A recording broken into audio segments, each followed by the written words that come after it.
We are live. Good afternoon. It's an honor and privilege to welcome you to yet another session of BW Education Dialogue. Today we have a special guest, somebody who's an entrepreneur, who's an evangelist for education, and who's making sure that the digital divide in education gets bridged and doesn't get widened. Let's welcome in the BW Education Dialogue, the road ahead, Ms. Divya Lal. She's the founder and managing director of FlipLearn Education. Welcome, Divya, to this BW Education Dialogue. Thank you, Dr. Anurag, and a warm welcome to everybody who's joining us right now. Thank you, Divya. So while we'll come to what FlipLearn is doing, how FlipLearn is making sure that the students and teachers have the technology and the tools they need to make sure that the teacher and student relationship gets enhanced and the learning experience gets enhanced. But before that, how have been the last 78 days for you? I think it's been the most power banked days, if I may say. You know, it's like power user days. And I think it's been those days that we've gone like 14, 15 hours non-stop. No Sundays, no Saturdays. So it's been exciting. It's been overwhelming. And I'm very happy that one can add value. And I think so it's been very, very satisfying from that point of view. Thanks, Divya. And before we come on to the edutech, revolution, if I may call it, and the road ahead, I also want to know, as an entrepreneur, what's been your response in the last, 3 months or a little less than 3 months? How have you made sure that you kept yourself centered, motivated, and more energized than, as you said, your days were more power-packed than they ever were? I think, the surge just happened overnight, Anurag. I mean, on 21st March, the schools just shut down abruptly. And in one voice, I think big salute to educators across the country, the school owners, who stood up and said that we will not let the learning get stopped. And we will find things, and people did their own bits, etc. And I think that is what has kept everybody in the edtech space extremely energized, because, we're like a catalyst in this process. We're helping you enable, we're like that support system. We're like those players that can hold hands with all the education fraternity and say that you want to make this possible. We will give you something to bring it to life, okay, in the fastest and the most efficient and effective way possible. So I think for us, it has been that provide a holistic solution. Okay, provide a stable experience. That is the biggest crux. And I think our entire centeredness has been playing on that for me personally. That, every day when there's 100, 200,000 children are logging in, let the experience be smooth. Let them go through a learning process. Let these thousands of educators get the right kind of arsenal to, bring the learning to life. Fantastic. We have some very good quality of participants joining in. I can see, from all over the country. Now, coming back to education, one of the silver lining has been that hopefully through this education technology revolution and immersion, and if I may say, forced digital transformation, education will be accessible to a wider set. I'm assuming that the digital devices and connectivity will at some stage reach. This Wednesday, we were doing our BW education, and we had 3 government functionaries. And one of the functionaries who's on the Board of Education in Maharashtra said less than 5% of the school students have actually devices and access.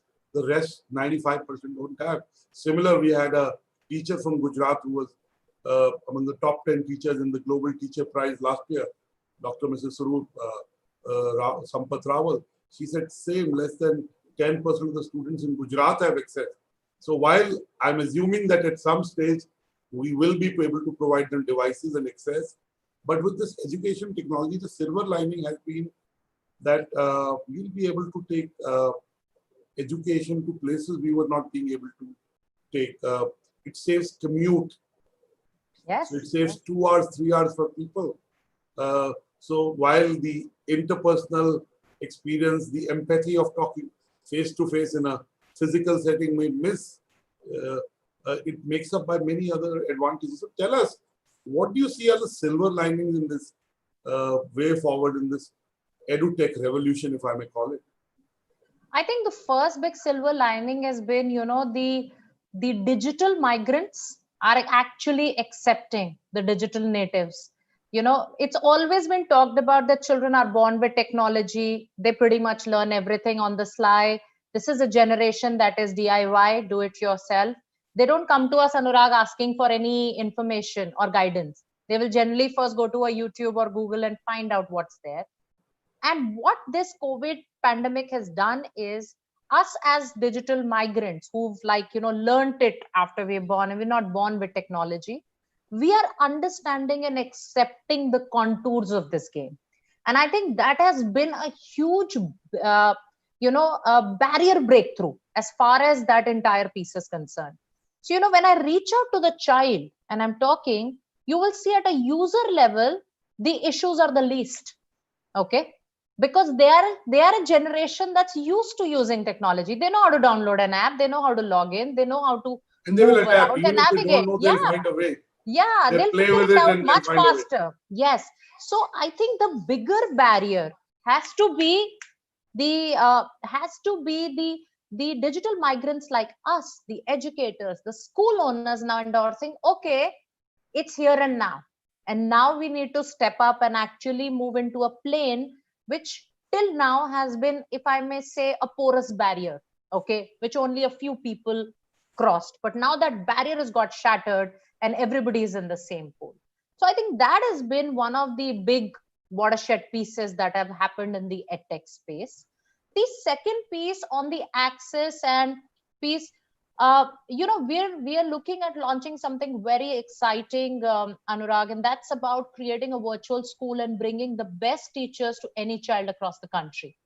Of saying that while you're limited to a teaching quality, but now that this barrier has actually broken out, we can make that experience true to you.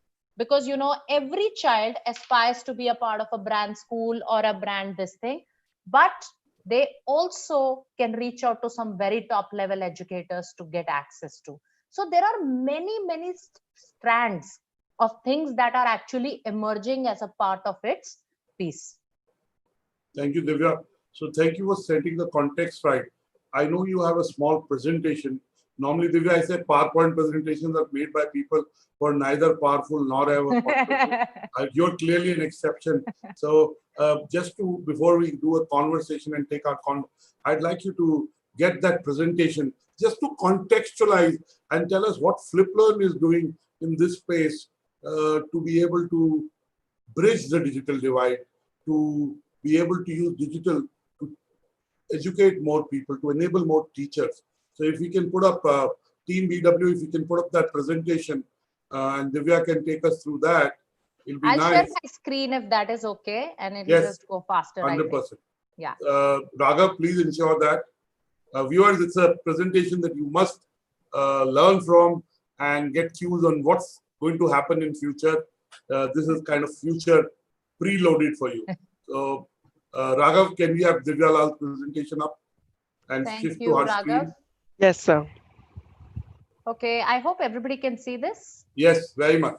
Empowering school teachers and students through remote learning. I think I'm going to use this presentation from a point of view of guiding the discussion today. And the whole idea is when you're looking at remote learning, what are the key pivotal pillars to actually see this from? Okay, so there are 4 larger pieces that any online solution, if you're looking at for your own schools, for your own children, you have to view it through. These larger 4 pillars would be live classes, the learning content, the variety, the quality, the online assessment and feedback and correction, and very important, the stakeholder management. Because at this point of time, never as before, parents and educators are actually physically also together during this digital experience of enabling learning for their children. And I think if you're looking at adopting any solution for your schools, you have to look at a piece which enables you to bring all these aspects in a measured format. When I talk about live class, I always say this, that online learning is not running cinema halls. So I see a lot of people who are like, just get on to Zoom or just get on to another Microsoft Team or any live conferencing. And people are trying to replicate a 40 minutes classroom in a physical environment to a 40 minutes classroom on a digital environment. I think that is where the larger mistake is. Physically, when we are together, there's an environment you can create with your presence and peace and also control it. But when you are online, enabling a child's eyeballs onto a live session that will keep going on, different dynamics take place. And that is why it is important to be measured in those Right. kind of approaches. Because I've always said, let that not be a one-way broadcast phenomena when you're doing a live class. Use the live class for clarification, for question answers with your children. Bring in the human element. Talk to Yes. them how Team they're activity, feeling. that Interact conversation, with them. the student asking a question. Yeah, yeah. So for you to be able to reach that level, what needs to happen prior to that? What needs to happen prior is you need to have learning content available that your child can see. You can schedule it for the child. And once the child goes through that, and maybe you've given a quiz, a homework, something, you have some input from the child on which are the areas that are turning out to be a little weaker, maybe things that are ambiguous or vague in nature, and use that time. So it is important to have a system that gives you variety of learning content, because for the first time, online learning solutions are enabling children to learn at their own pace. And that is something that we must take leverage of. Unlike in a class of 40 children, I could not reach out to every child and their style.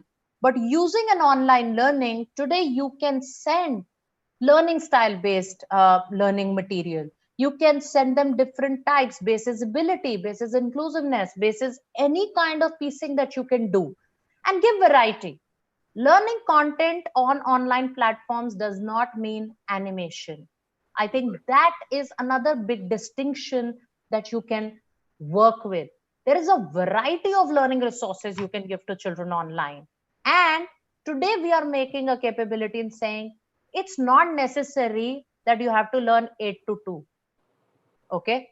Now your child has access 24/7 to the learning element. Most of us as kids, I think, remember that we used to work better at evenings, better at nights. We used to be the people who after dinner would sit and make our marks. Today, you can bring that privilege to a child and say that, okay, at 11, I want to go and see what is there in this concept. I have the right animation. I have all the right infra. I have a doubt forum to ask. So you can use biorhythms. This is a breakthrough moment if we kind of not just move a physical classroom into a space and time slot at a day, but we to play around with the contours of the game. The third piece being the online assessment. And that's important because, after all, assessment is the engine that pulls the instructional process. So what kind of assessments, how many, and how do I correct them when I'm online, etc.? How do I deal with that? So basically, when you're looking at online systems, you should look at variety of assessment. Just because it is online does not mean that it cannot do subjective assessment. So we at Fliplearn are very focused helping teachers to do subjective assessment with automatic corrections. Okay, build in the AI to help a teacher to do that. And more important than assessment is the feedback that a child will receive. Okay, so can you build a system that helps the teacher to preset the feedback at every level of performance? A feedback for a child who's getting 40%, a feedback for a child who's getting 65%, 80%, 100%, and you can give them different inputs of remedial. This is an opportunity where you can join hands with your parents, school heads, teachers, students in a very transparent way. So we encourage parents to also log into the app and actually see what the child is doing, actually see what the school is scheduling, rather than just having a second way feedback of what's happening. You are now a part and parcel of the learning process that your child is going to go through. So what at Fliplearn are we doing? Well, we are from all classes, kindergarten to 12. We do all the major subjects that are across. We are huge into gamified quizzing because we believe from an engagement point of view, that's a big piece that plays. We have very detailed dashboards that can help you not say your child is weak in maths because he's getting 50%, but I can tell you that in ratio proportion, he's actually struggling with ratios and actually give you the clarity of a pinpoint level. It's obviously 24/7 and very important, it is platform agnostic. Today at FlipLearn, we are like, okay, if you have internet and you have a device, you can reach us, whether through a web browser or through an app, anything will work essentially. A desktop with internet will work. And what kind of bandwidth are you looking at? If you are receiving WhatsApp messages, you can work with FlipLearn. So it has to be very affordable. It has to be very accessible by nature. Standout feature, free content for 2 grades, which is if your child enrolls into class 8th, he will always get class 7th and 9th access also. And this is important more so ever in India. 99% of our children have got promoted to the next grade without any final exams. They may have concept gaps, they may have things that they want to revisit later on before they build. So this is a feature that will help them to actually go back and access something, or maybe extend their knowledge and look at what could be the evolved part. You can have scheduled content, scheduled homework, scheduled learnings that teachers can do. And importantly, this is not about the content that we have hosted. We allow teachers to create or embed content from anywhere. You like a Khan Academy video, use that link. You like something else, you have an old question paper that you have written in the format, click a photo and put it. You hate typing into a system that, oh my God, how will I type 10 questions? No problem. Use the mic button and record and just attach your audio. This is about creating a system that empowers the educators and actually, if I may say, liberates the learners into learn the way and the time that they would like to do. Okay, I'm going to stop my share now. And I think, Anurag, that is about setting the context of, what FlipLearn looks at from an online point of view. Right. I want to ask you, when you were developing this, what were the data that you looked at? What were the experiences that you looked at for you to come up with this framework, which focuses on interactivity, which focuses on outcomes, which in some way focuses on replicating this, very physical teacher-student talking to each other. And as you rightly said, edutech is not about putting out content there and people watching it. Education is an immersive experience. It's a learning experience. Okay. And if I may use a new technology term, education is a lean forward. It's a lean forward experience, whereas media consumption in cinema is a lean back. I think you have to make the distinction between learning and entertainment, because just putting out video is not going to create learning. It's the interacting piece. So, Divya, what were the learnings you saw that led to this kind of product and this kind of business model? I've been 20 years into education, Anurag. I've stood in classrooms where teachers have first time held a mouse in their life to click onto something. They're scared by a UPS noise. They're scared into touching into things. And I think those are things that led to my fundamental 2 key learnings. When you create a solution or a product in edtech space, let it always be need inwards rather than product outwards. Something like you said, lean forward. For me, it's more like need inwards. Are you solving a need? Are you solving a problem? Let's look at what can FlipLearn solve. It can help a child get variety of learning content. So you're not stuck to one type. It's 24/7. So you can reach out and learn at any point of time. You can ask your queries. You can, challenge and move into a gamified form. But from an educator, where the story actually gets into place in an interaction, what is the biggest pain of educators today? First, they have to prepare material. So you take that away and give them high quality material. 2, they may like a lot of material. You give them a space where they can use all of that, their own stuff, or the other stuff available. And very, very big thing, correction.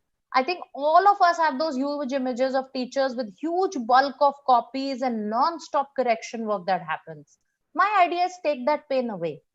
Okay. The system can do majority of the checking and the correction and give them a very quick report, because the purpose is not just to check. The purpose is to use the learning of that if 50 kids didn't do question number 4 right, how soon can I get that report so that the next time I have an interaction, I can talk to my children about question 4. So I think the idea is take the pain away of this consistent checking, correction, daily 100 activities and everything. These are all things that can get automated. You need to give a platform. And third important piece is about communication, clarity among stakeholders. And those things come in from performance dashboards. A lot of educators work so hard, but that thought never reaches to maybe parent as a stakeholder. You know, what all efforts are going in. But today you can bring all that to life. Today, the parents, the students, the teachers on FlipLearn, everybody knows, oh, wow, this teacher in 50 days has scheduled 100 activities for the child. Okay. In 100 activities, how did my child do? I know that also. So I am now a partner and an absolute transparent player. So for me, it is all about need inwards. Look at what the system needs. And this is a time and a generation that demands us to move out of our regular stuff and actually meet them halfway level way to play the game with them. Okay. And not say that I'm going to pull you back. And just to build on that, you know, the education is more from top down, teacher to student. But I think today, because of technology, there is a way for peer learning and also reverse mentoring, where the teachers can learn from students something.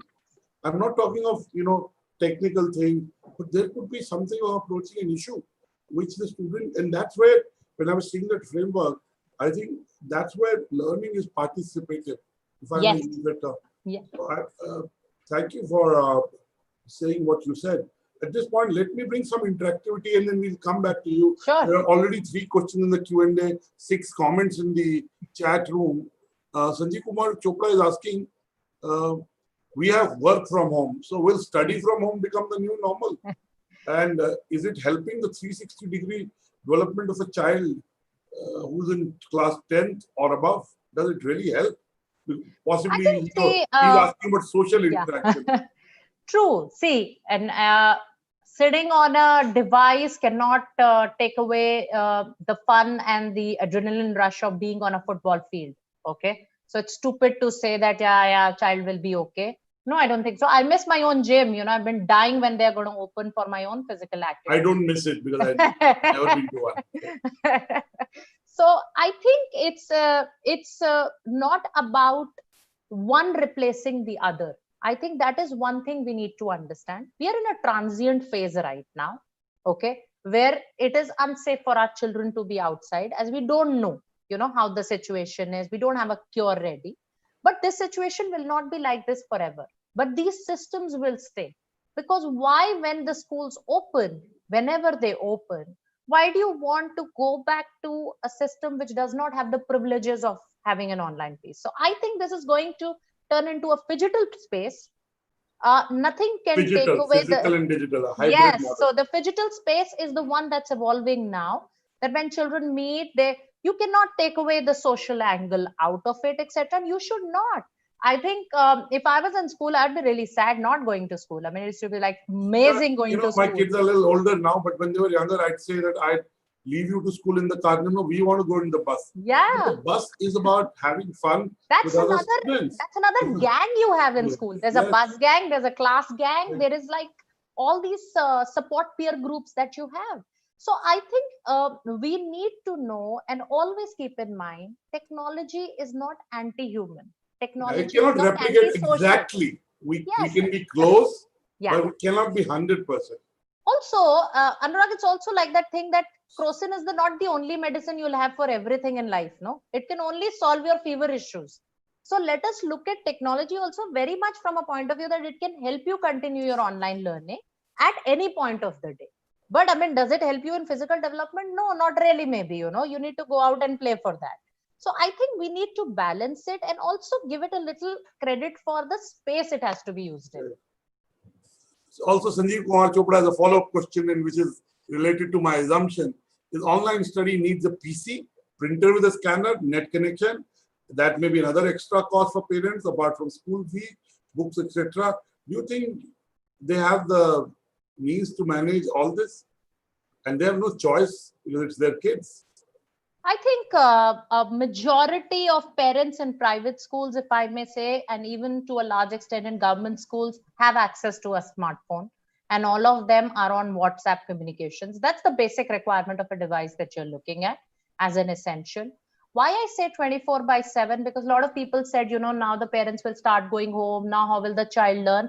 And that is why flexible hours are important. And that is what we are helping schools also to understand, that if the parents are going out, only when they come back, the child may have an access to a device. So you could double it up like this. And we're also encouraging schools to understand this entire piece. I think broadband penetration has been at the highest ever, and it's only going to improve every day. I think one demand that I've also put in through another channels when I was with Business World was cheaper devices for education, for people to adopt, etc. But I think if you have a phone, you can definitely still stay connected and work on it. Yeah, and dare I say, I mean, she's a NetTech player, her company's a NetTech player. I'm not a deep dive expert in education, but I have some idea, both as a parent and, I'm associated with some educational institutions, either I'm on the board or on the advisory board. I think EduTech will also become more affordable as the numbers grow. And all the factors that you talk are balanced out. I think EduTech will become more affordable. The volumes will go up for the price to be able to be more affordable, to be 10-20% cheaper. I don't know. I mean, that's what the sense I get from talking to anybody. Manju Gupta, can you provide any training about this to the teachers? So how do you make sure teachers are more comfortable? I think, let me make it a little larger question. I think when we partner with schools, actually, my simple answer is, when they ask me how much training, I said as much as it will take. So the idea with educators is simple: break it down into smaller units, and we only do small functions with them, and we do very frequent trainings, and we handhold them. We just don't leave them. There's a lot of video support. There is a support group created for them where they can post things that they may be encountering and reaching out to. So the idea is always about, we're partners with an educator, we help them train, and we're working with simpler things always. Take up 2 features and only do that in a week, maybe add another 2 features and that they can add, etc. So that is how I think the idea is, smaller chunks will keep working out. Fantastic. So I can see this on Facebook. Tanvi told me to announce that it is on the bweducation.com website. It's on the businessworld.in website. It's on our Facebook pages. So you can access, if you've not been able to log on to Zoom, you can access it on bweducation.com and businessworld.in. Now, there's another question by Rajiv Khaneja. Is online education not impacting the eyes of children who are behind the screen for 2-3 hours during online classes? As parents, we always want children to spend less time on the screens. Now the screen time is increased. How do you balance that? I think, like I said at my start of the things, and that is also a big input to the schools, don't run cinema halls in your session. Okay. Don't expect a child to, kind of. Pasna, your headline. Divya Lal says, don't run cinema halls for education. Yeah. I mean, keep it very interactive, because I think your eyes get strained when you see a lot of media, that lot of movement, colors, this thing. So if you balance out and actually do maybe like an interaction we are doing, this will never be very stressful, because there's not too much of glare of a lot of colors and movement that's happening from your eye point of view. So keep it interactive. Yes, your child will have to learn online animation, etc. Our kids love to see Nat Geo. They hate the history book. It's a reality. They would love to see a documentary on that. So it's just like, how you balance out things with, your TV viewing and your Netflix viewing. That is how you need to measure this also. So I think this is about that entire piece. It's about, smart classes have been in existence for more than a decade, etc., inside schools. So children are used to viewing visual content, but you can balance it. And like I said, balance the hours out. Don't stretch it at the same time from an 8 to 2 point of view. And that is my advice even to schools and to parents both. Ease it out across the day so that it's easier. It's also interesting for the child to stick around and learn. There are many other questions and some I identify. Hmm. Komal Sharma is saying, hello ma'am, I'm Komal Sharma. I want to ask that how can a student take online classes while I'm in the rural area because there are digital issues? I understand that there's a larger part of the country that is still coming up with infra. And I can tell you there are so many exciting things that various state governments are into. I'm personally engaged into projects where they are reaching out and seeing how good quality material can go on TV channels. Okay. And they can run classes via that and build some level of interactivity. So all I want to tell you is that just because you don't have a device or an internet, is your story over? No. There are other ways that people are working out models. And I always say, even though I run one company, it does not mean everybody has to study using this company only. There is no one solution. There'll be a mix of solutions in a heterogeneous society of ours, which is across various stratas that is emerging of their technology readiness and digital readiness, device readiness. So there are various factors and things that are in play. Some have already launched out. A lot of people are working, and you will see in the coming days and 20 days, 30 days, fortnights, many things are launching out in the country that will help children who may not have access to online. Okay, there's Anand Chaturvedi asking, what is your framework on learning feedback for both students and parents? So in your solution, is there a feedback mechanism? How does it kick in? So we enable two things in our piece. One is obviously a doubt forum where children can ask. Okay. We allow parents also to log in as an additional device with students on their own phone so that, they can ask and they can also connect back. There is a community of a communication package given so that parents can ask questions, etc. And on an academic piece, we have fabulous performance dashboards that can take you down to a topic level and show you the gap, etc. So for everything else, there is a space given so that in a very neutral way, the query can be raised, the query can be answered, or a feedback can be given to the educator, or the teachers can give us a feedback to help out on options and, kind of work through this. There are students logged in. There are lots and lots of questions coming, about 36 questions in comments. I'll take them selectively. There are lots of students. I'll take students' questions first. The C.S. Shankar, who's not a student, is asking, what are the plans you have for economically backwards children to bring them at par with urban children?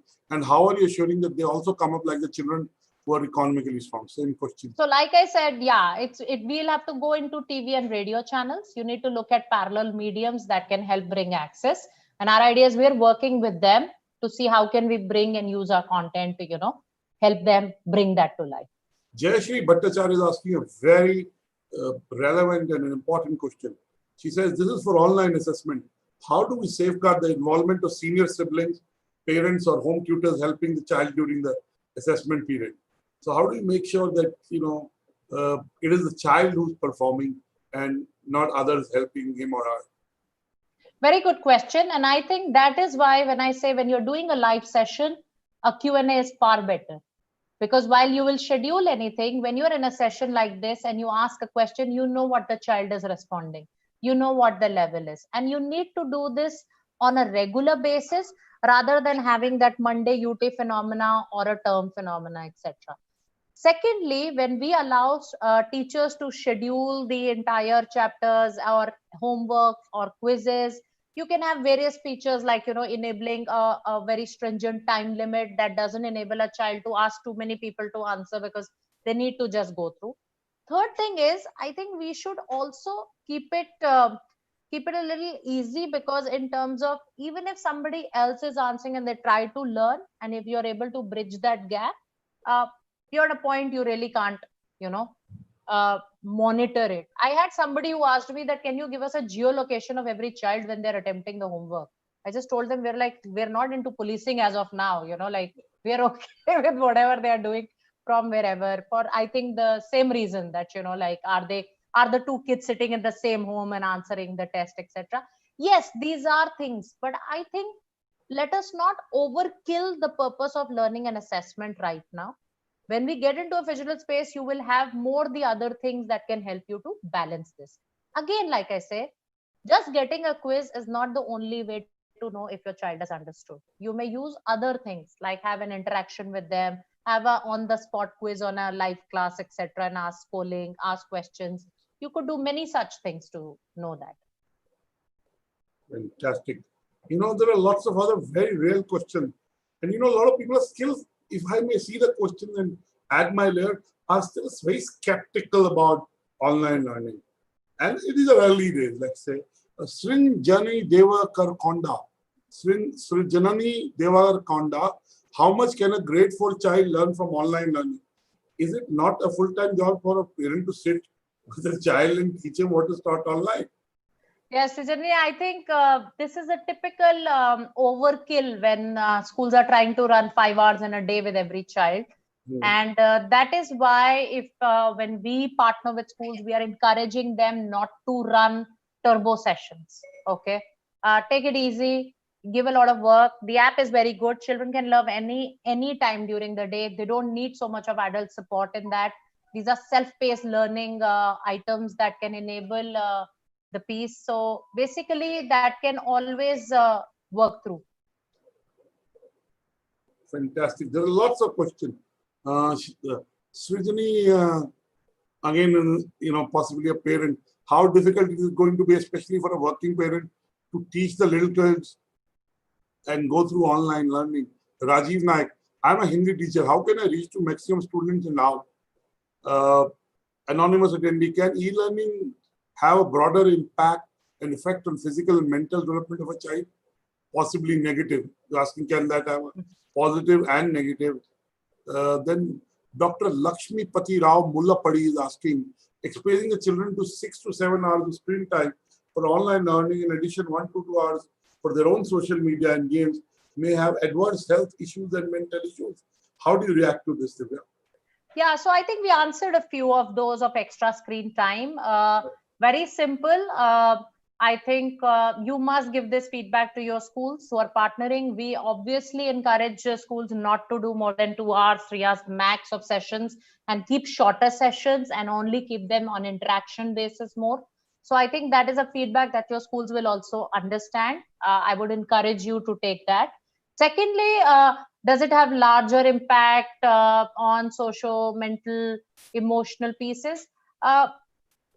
Technology is not just about isolation. So even in this piece, when you look at gamified features, children are participating together, children are competing against each other, they are connected, they want to do things, etc. So you could look at that.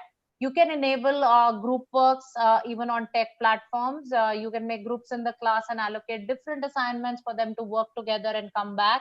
So there are many such things that can work out actually on the platform. So it's not about isolation inside one segment, okay, and saying that things.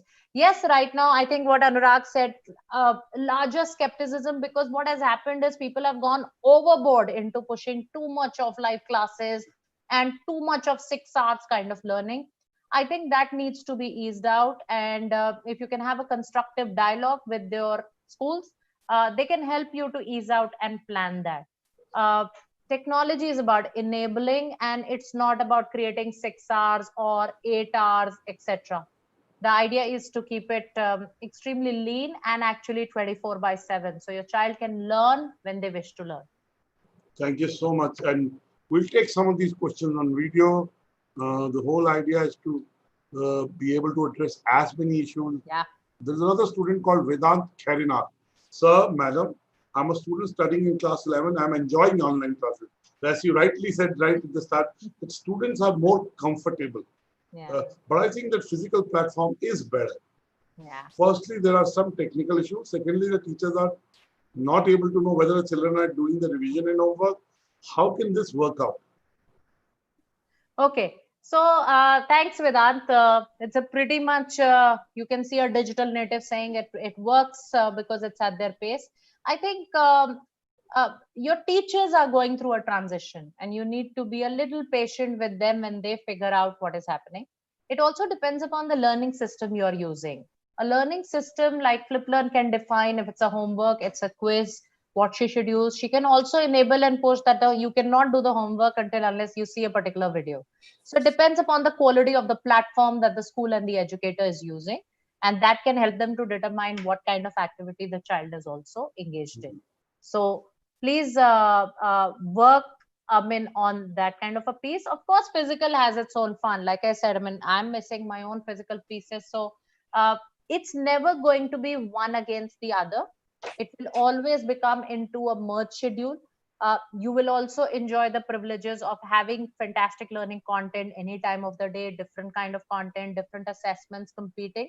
And you can also have your physical space as and when schools open and that piece of the plug. For the time being, because it is only digital, it may create that kind of, a little bit of a barrier in acceptance. And that's because it's a tremendous change. It's a 360-degree change to the world that we are used to. And for the first time in our lives, such a situation has happened that we have to leave everything that we were doing and we are trying to adopt a new way of enabling learning. So it's going to go through its own grooves, before it settles down into a model that actually works through. And these are, Vedant, these are early days. In anything Yes, new, it very takes early. the time for it you to be fully comfortable. It could be Correct. Zoom, Correct. it could be a WhatsApp, when email came, whatever new, it takes a while for you to become very, very Correct. comfortable. Correct. And I have no doubt that it will reach an equilibrium where you are as comfortable as teachers and teachers are as comfortable as you. It will happen. It's a matter of time. The more you do something, the more you get comfortable. And as she said, there is feedback loops in it.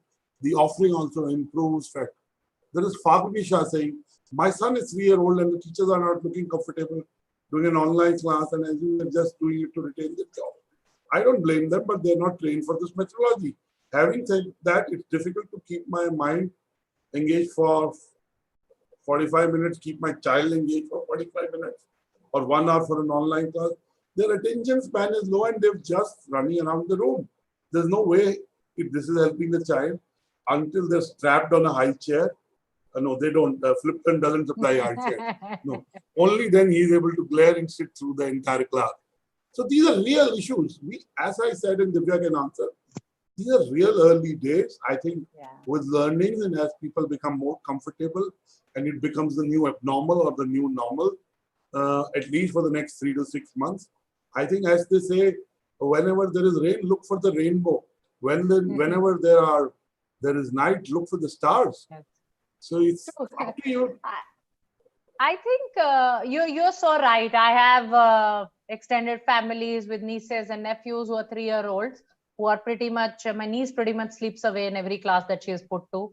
So the school blares the class and she pretty much sleeps through, or like you said, one of my nephews runs around. I think it's a little harsh of the schools to expect these kids to be, like actually looking into a screen. At this age, biologically, they're not used to it. The body is not there yet. They're still under development. So take it easy with the kids. I think it's why the schools are doing this. They want to engage. They want to do some bit. But I think personally, as a professional and as a person, I'm a very firm believer that even if you force somebody, you can't make them learn. Learning doesn't Absolutely. happen. You need to Learning be is in a happening. state of Being forward. You have to be Yes. interested in it. Yes. I'm interested in this Should. conversation. It's in my body language. Correct. So you have to be interested in it. Correct. You're interested in this conversation. That's why you're asking the question. Absolutely. Nobody has forced you. Forcing I think that will happen once the child realizes. There's no guarantee when they were You're they were studying. absolutely yeah. And I think the educators in this country, the schools in this country are figuring out to balance it out.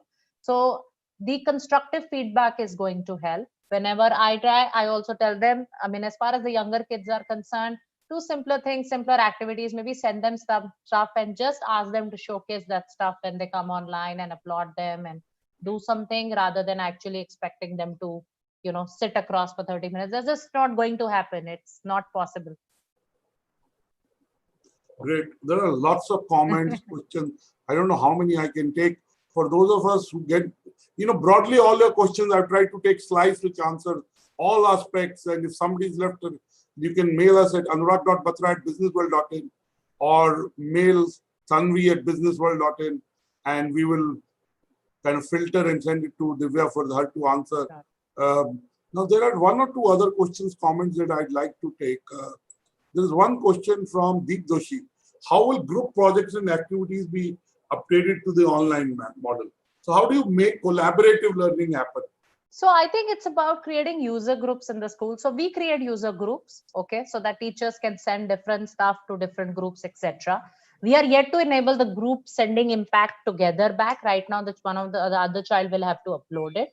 But for us also, edtech companies, it came so sudden that we are also responding parallelly at the same point of time. Okay, there's so many feature development that has just got hit through because of this, surge of use and trying to use it during the day for an entire school learning. So you will see many of these features come alive very, very shortly across all the platforms, I'm sure, not only FlipLearn. But the idea is simple. I think right now we are encouraging more from at least teachers allocating it to groups and the groups to respond back. We're creating that space, but it's pretty much possible. You can create technologically those kind of segments in which groups can interact. Fantastic. Shashank Kadam is saying, do big platforms like YouTube Kids and Spotify Kids help you give magnitude to digital education? He means, are they of value in your view? She's asking you, do platforms like YouTube Kids and Spotify Kids? See, I think I always say you can learn from anything and anywhere. Okay, so you really cannot say that this will not give value and this will give value. The question is, right now, two things are happening. One is the standard learning experience that used to happen inside the school. Okay, we are trying to figure out a solution how to continue that in some shape, form, and system. Second is, where all can I get extended inputs? Where all can I get extra stimulation from, etc. So it could be any kind of platform, okay, that you can work with. I think Sapna Bakshi just wrote that, teach me the way I learn. And that's all about the quality and the variety of learning material. So I think we at FlipLearn are very focused on enabling different learning styles. And why only expect the teachers to figure out a way when a child can also access parallelly all the different kind of things that are happening, right? Over the last 6 weeks, we've been doing this BW education webinars, and we've got real leaders like you coming and talking, right from the UGC chairman, the AICT chairman, and lots of vice chancellors, students, and we've brought students into conversation. And they've all said that the future of education is a mixed model, hybrid model. It is Rajat Singhal asking you, do you think 100% online school is a possibility? And I envision to create one, he's saying. It is a possibility. There is no harm in creating one. We're also trying to launch a virtual school for children to get access to high quality teachers. But like I say, a school provides you much more than just academic pieces. You can do a lot of music and a lot of other things also online, because right now, Anurag, I have music teachers who have created their subject. They make the children actually sing, upload their audio files, they listen to it, give feedback. But a part of physical education, a part of other pieces are things that you will work with. And I think Dr. Prem has anyways answered it. There are many completely online schools around the world. I think it also depends upon the age group. When you look at a completely online school, there are some developments that happen while during the age. That is why you see so many online MBAs happening, isn't it? But at the higher ed level, people can do an entire course online and never see each other, etc. And from some of the stellar Ivy League colleges across the world. So I think it takes about what age group. It also takes away the possibility of you being rusticated from the hostel, which a lot of my business school friends did. It takes the hostel experience. One of the biggest thing in engineering school, I lived in hostel, and it was interesting times, to put it mildly. There is an element, and also having a conversation face to face, and there is possibly, in hindsight, FlipLearn was ahead of its time. A lot of edutech players were ahead of their times. Yes. But now with the waves being there, they're surfing with the waves, so to say. Yes. And there is Shiv Kumar Kushwaha. At least that's what the person is logged in. But I think this Professor S.K. Singh from Jivaji University, Gwalior, saying, when we are discussing about online learning, I think there should be some instructions or SOPs for parents always, because most of the time parents are not very friendly with it. Professor Singh, Divya said that right up front, that there are digital natives, and the children are naturally comfortable and parents are not. And we give those, Anurag, we give a lot of videos for parents actually. When we tie up with the schools, I think along with teacher training, we do lot of videos for parents to understand, how will you see, what will happen, what is going to happen. And I think that's an engagement, that has to work through. But I think it has to do more with our generation and our mind than more with the learners that are there. So I think it's going to be a very interesting mix of how us as digital migrants are going to run faster on the curve. Okay. There are lots of comments coming. We have some students and teachers and educators who want to ask questions, and we will get them to ask a question on a video. Okay. To make it interactive. Tanvi and Chetan, we can get whoever you've lined up. There are comments, Jayashri Bhattacharya has another comment. Do you feel online teaching is going to encourage negative rat race, too much of transparency, a classroom being under vigilance by the whole family? Parents can put a lot of pressure, and I know that. True. I think it is unprecedented pressure on the educators as of now. It's whatever used to happen behind those closed doors. Now it's pretty much like 40 kids and 2 sets of parents. You have 120 people with you who are trying to measure every move that you make. So yes, it's an unprecedented pressure on the teaching community. And I think we as adults, as professionals, must be sensitive. Not many people are camera friendly, Anurag, and these educators overnight switched on a camera and started delivering without having any experience to see how it is coming around, what are the buttons to mute, how to manage the children. So I think the spirit is amazing. Okay, what India's spirit has shown is that we'll not let learning stop. We'll try and do something at whatever levels we can do. I think this experience, like we said, will flesh itself out. Okay, it's going to measure itself out, it's going to blend in, and then maybe get balanced out from a more expectation, output, all kinds of viewpoint of views. Okay, we have Srijanani. Srijanani, go ahead, ask the question on Divya.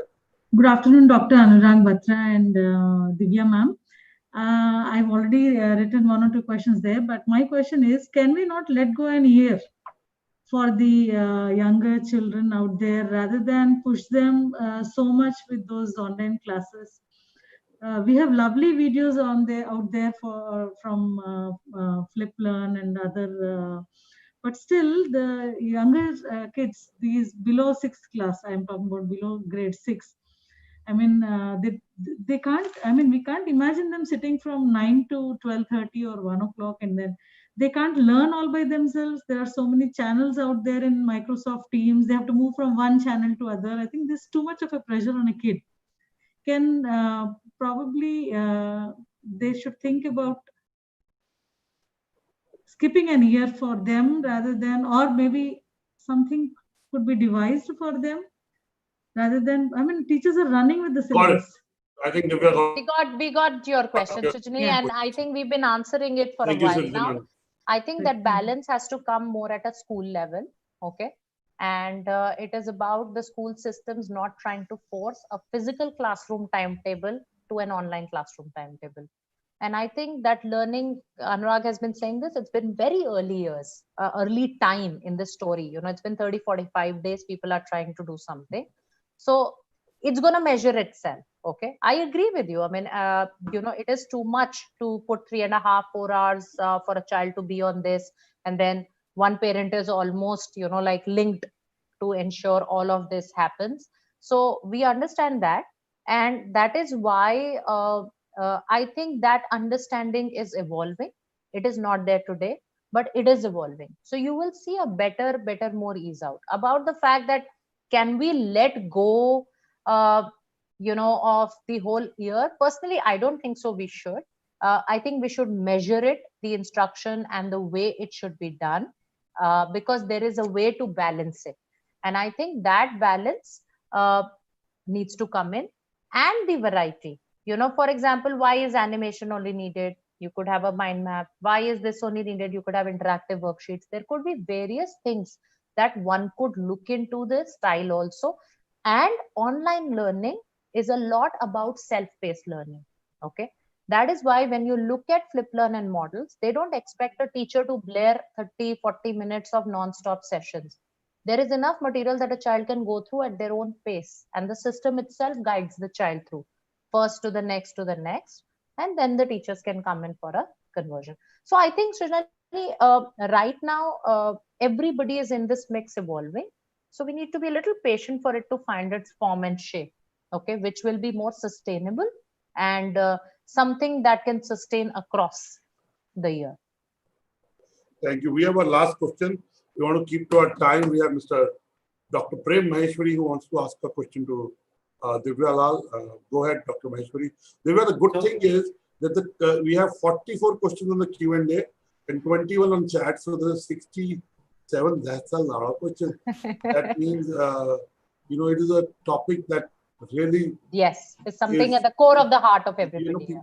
Teachers, students, parents, and EdTech players are together grappling with. Dr. Maheshwari. So hi. Which beach are you on, sir? Which beach are you on? Come again. I love your virtual background. This is a virtual background. So the reason that I'm on a virtual background is to let everyone know that digital technology has transformed the way education is happening today and will actually happen tomorrow. And there's no need to worry for anyone around this chat room, in the sense that the kids who are studying online today. I got jealous for a moment. On a beach and I'm sitting in my home in Sir, I'm into international higher education and K-12 education since past 30 years. But then digital education, as I see, has transformed the world all around us. Just to answer certain questions which appeared on your question and answer session, is that the kids who are studying online today were born in early 2000s. And they, when started understanding the world around them, they were amidst technology when Apple was already launched. So for them to study online and grapple with technology-led education is not difficult. It may be difficult for parents who are worried a lot. They really enjoy it, the way they engage, because today the learning management platforms and systems provide wide variety of tools, including gamifications, virtual award tools and all that stuff. They love it because they love playing video games, and education is also like that. So once they cross one level, they go to the next level and so on and so forth. So they love it, learn it, and future is this only. So I think educators all around the world, including India, I think need not worry. This is the new reality, and this is going to stay. This is going to change the entire learning platform, learning space all around us. So it is basically, as you write. I also add to it, when someday we are unwell, we follow the doctor's advice. Absolutely. We lose weight, we do. And then when things go back to normal, we go back to normal. Right, so, right. The question is that even when COVID is tackled, and I'm sure at some stage it will be 2 months, 3 months, 4 months. I hope sooner than later the vaccine is there and the fear goes away. Right. I think there will be a mixed model. That's my sense. Yes. But we will be much more comfortable with technology to do a lot of learning. That's Divya is an expert. She can also give us perfectly fine. Perfectly right. It's going to be a hybrid model as such. Combination of physical and... We need to. The television is about time, so we need to wrap up. We are already at 4. Yeah. So Divya, we'll close by your closing comments. How do you see the future? See, the future, we should be positive. We know that it will be measured, but any change has its initial hiccups. So we just have to persevere through this. So I want all the parents and teachers all to be a little easy. Don't go overboard. Don't do too much. Just take it easy. It's okay. Even if you teach a little less, but teach it in a way that parents and children can accept Every it and progress understand. Matters. Yes. Bit by bit. So, it's like going to the gym. You can't build your body in 1 day. Yeah, exactly. You have to do it in 3 months, 6 months. And if you try and do it, possibly will strain your muscles or break your back or whatever. Correct. So on this analogy, we wish all the educators, students, teachers, parents, good luck in this new post-corona scenario of digital being an important part of learning, and EduTech and platforms like FlipLearn enriching the learning experience. We wish you luck, Divya, in your mission to bridge the digital divide, and we look forward to more conversations around education, skilling, and entrepreneurship. Thank you so much. Thank you so It's been much, a pleasure Dr. talking to you. Anurag. It's And been thank a you to the fact, Business World it's been- team as well. It's been a very good audience from the quality and quantity of questions that have come in. So thank you. God bless you. Good afternoon. Thank you. Thank you so much.